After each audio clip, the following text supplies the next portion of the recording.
আমার মনে হয় কি যে বাংলাদেশের আপনারা বাংলাদেশের মানুষ আমরা সবাই খুব ভালো জানি যে আমাদের স্ট্রেংথ কী অ্যান্ড আমরা যে রেগুলার উন্নতি করছি।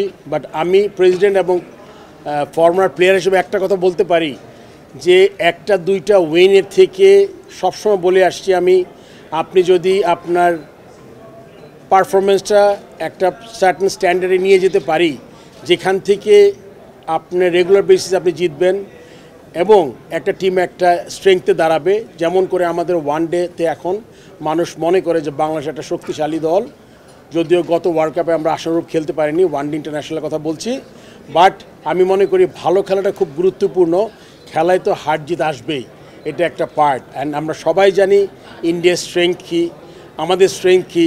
তবে আমাদের টিম সবচেয়ে এক্সাইটিং জিনিস হচ্ছিল কি আপনার পেস বোলিং। আমি কিন্তু এরকম পেস বোলিং বাংলাদেশে কখনো দেখি নাই আমার লাইফ টাইমে বা রিসেন্ট পাস্টেও। আমার মনে হয় এই একটা ডিপার্টমেন্ট, স্পিন আমরা জানি আমাদের স্ট্রেংথ ভালো, কিন্তু pace bowling was like unbelievable. And look at the height of the pace bowlers.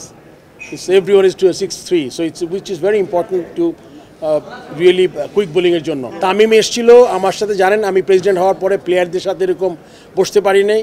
প্রথম কাজ হলো এসেছিল আমার সাথে দেখা করার জন্য। সেকেন্ড হলো গিয়ে যেহেতু একটু ডিফিকাল্ট টাইমস, এতে আমাদের লিগগুলা বিপিএল এইগুলোকে কি সময় মতো কীভাবে হবে ওদের থেকে কিছু প্রস্তাবনা ছিল, এগুলো আমরা আলোচনা করেছি কি আমরা এগুলো ঠিক মতো করতে পারি।